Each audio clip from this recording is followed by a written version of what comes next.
Hey, race fans. Welcome to Talking Stock. Let's go.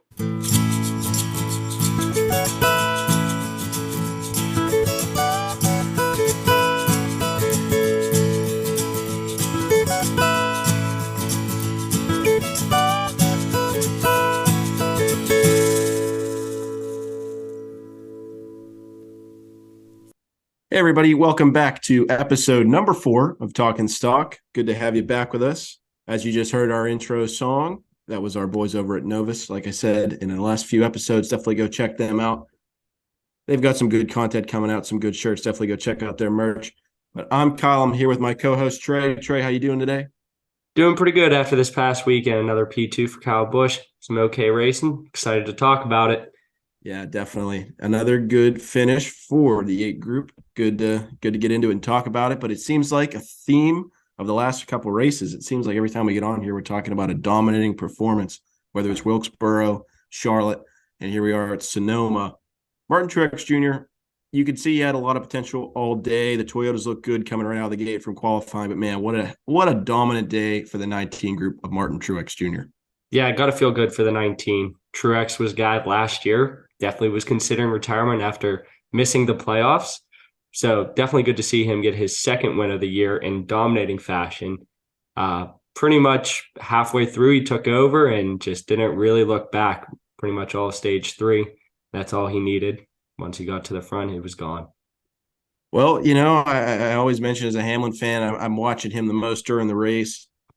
And it was pretty clear early on. If you were I was listening to PRN. I'm down here in the Outer Banks. So I wasn't watching the beginning of the race. I had it on the radio. And, as expected, I think with a lot of the races, if, you just get out front with the clean air, you're going to lead for a while. And that's what's kind of the case with the 11. But man, if you're listening to those guys on PRN, it's just Truex kept knocking them down and knocking them down. And I think at one point it was a top 5 of 6 was all Gibbs cars, but it sounded like very early on that Martin was the best car, as it did turn out to be that. Certainly some more pit road mistakes from the 11 crew doesn't help. But Martin looks really good. Certainly a team with championship 4 aspirations. I'm definitely a big fan of Martin after last year. That was really a tough year for him. I'm very excited to see him back in victory lane now twice this year. And kind of an interesting race. We mentioned Martin dominating it, but it was certainly a race where if you're getting the restart, you can get it off on it. But other than that, you're not going to see too much passing out there. Yeah, there wasn't a ton of passing. I think last week we talked a little bit about the no stage breaks. I coming into this week was definitely a fan of no stage breaks. After watching this race, maybe throwing those stage cautions to bunch up the field and maybe make it a little more competitive racing might be the best move. Maybe trying something different. I believe right now they close pit road with 2 laps remaining, which allows you to pit with like that 3 to go and kind of flip the strategy before the end of the stage, but maybe something like closing it with like 5 laps to go to prevent that strategy from pinning early and then starting stage 2 or 3 from the lead after being middle of the pack. Yeah, I agree with that. It's just everything got so spread out. But that's how those races are going to go when you don't have this with the stage breaks. You're just going to strategy is going to play a factor. Lack of natural cautions is going to play a factor. And for the most part, NASCAR kept it pretty green, even when there was some contact, guys spinning.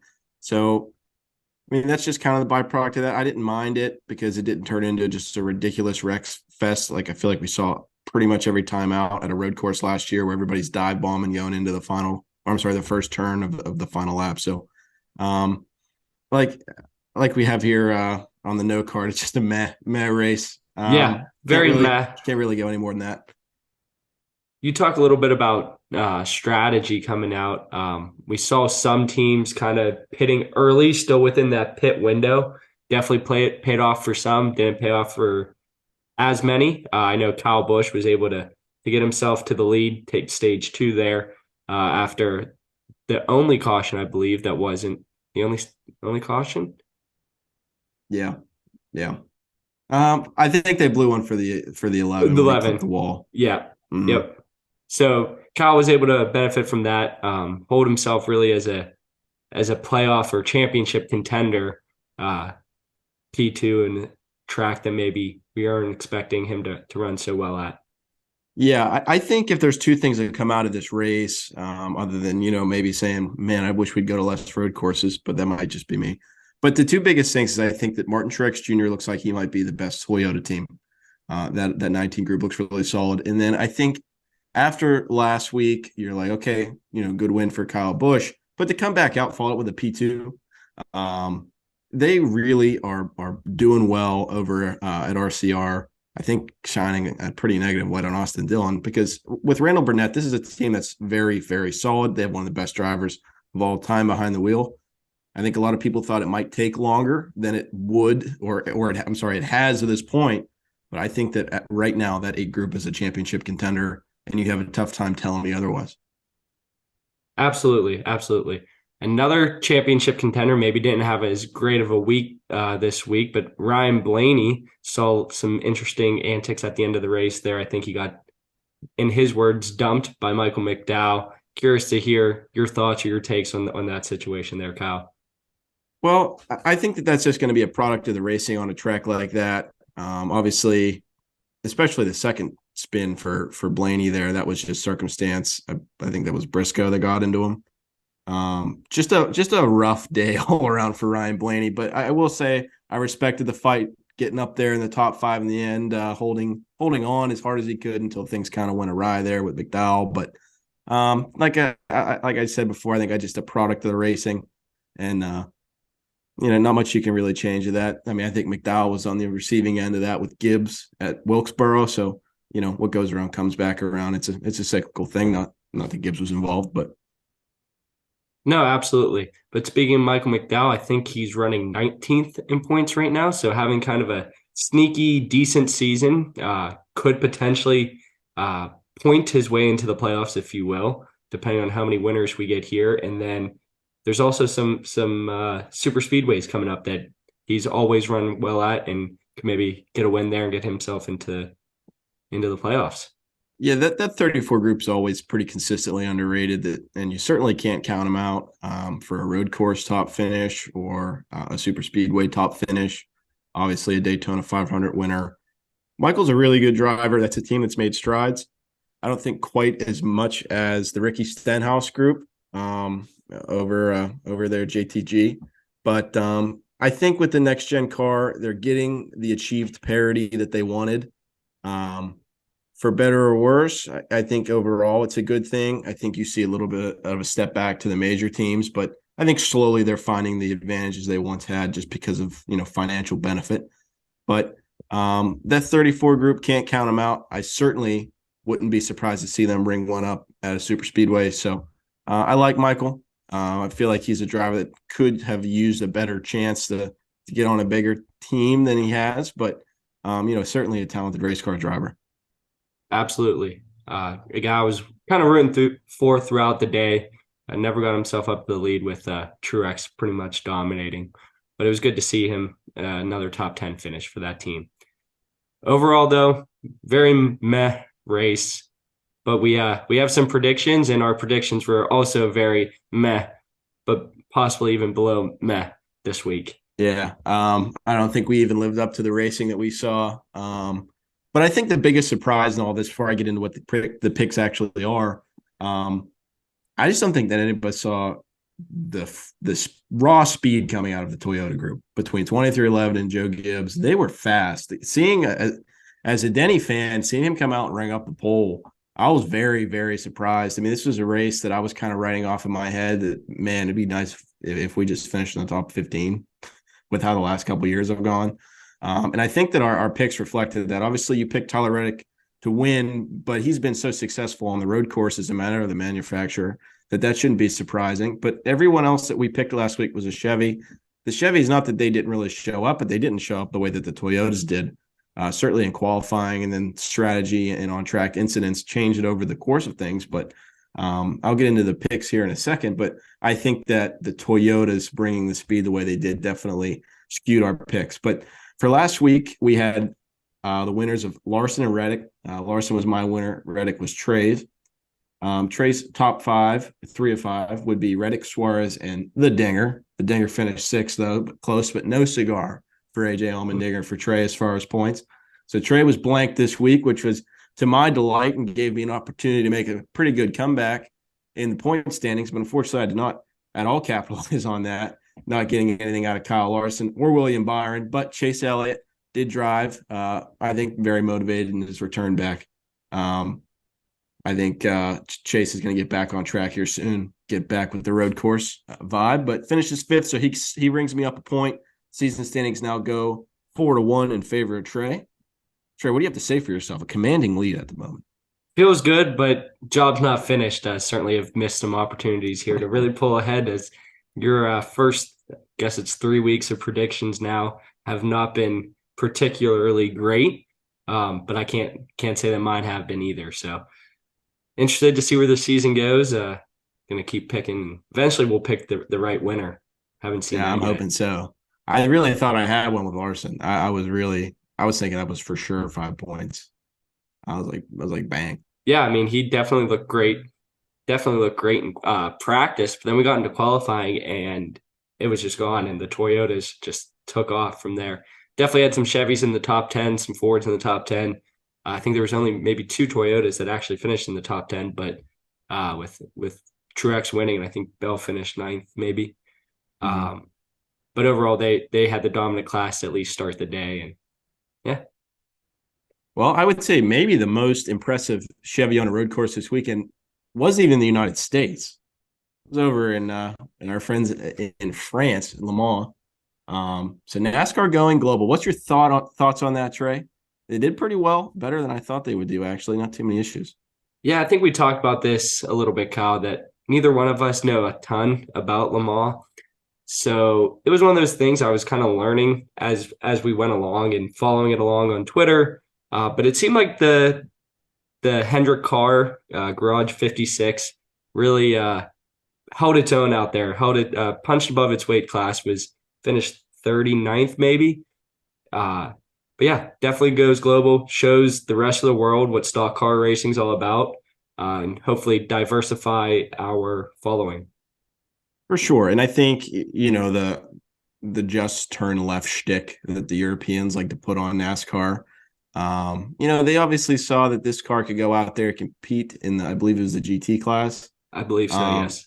Yeah, I mean, it went out there, it held its own. I mean, was it Ferrari? No, but I thought it was a very good showing. And I think that it could certainly attract more viewership to the sport. I mean, just the fact that it looked damn cool. It sounded damn cool coming through. And that's just different. If you're a racing fan, I mean, I don't really allocate the time to watch Formula One. I vaguely follow it. I'm not really into it, even at a mediocre level. But as a fan of racing, I'm always keeping tabs on what's going on in IndyCar and Formula One. And I hold no bias against anything else. I just grew up on stock car racing. That's what I like to watch on a Sunday. But a lot of people really do hold some serious prejudices over NASCAR, especially in Europe. They kind of delegitimize it and leave it for the Yanks. But I think this could certainly bring some more people to the sport. I thought it was a really cool showing. Yeah, certainly a cool showing, but possibly an advantage for that Hendrick club, that Hendrick team there. Maybe next year I'd like to see Ford and a Toyota also competing. They were definitely, even if it wasn't directly, they were indirectly able to test some different things out and see how some different things could hold up. I think it was 22 hours before we saw really any issues on that car. So definitely some data points that the Hendrick team and probably all of Chevy could pull from to help them moving through with this next gen car.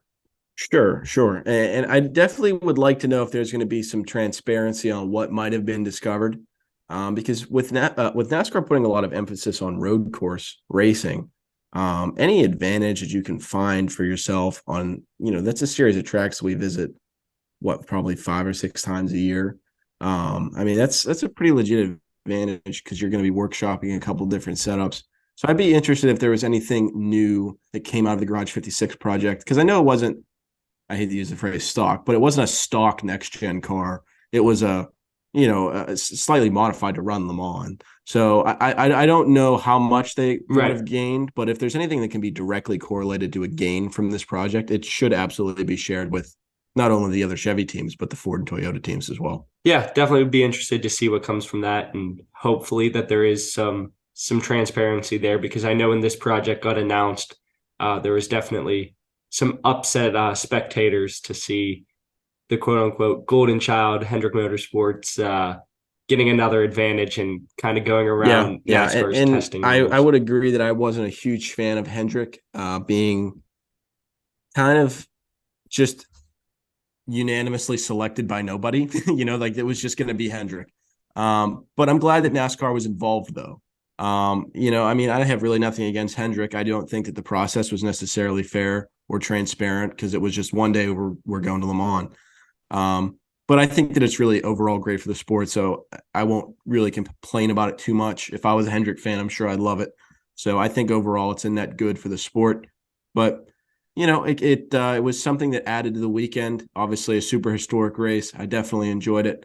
Kind of trending back to NASCAR. I know that we already mentioned it on last week's show, but obviously this last weekend at Sonoma was the last week of Fox for the year. I know that there's a lot of people that are super happy about that. I'm definitely on the side of being pretty happy about it. I'm excited to see him go over to NBC. What do you think, Trey? Yeah, certainly. I think we saw it again this weekend that Fox doesn't necessarily have the best coverage. I think that some of the personalities that they have are great, but sometimes they can be conflicting, as well as talking about one thing, showing another.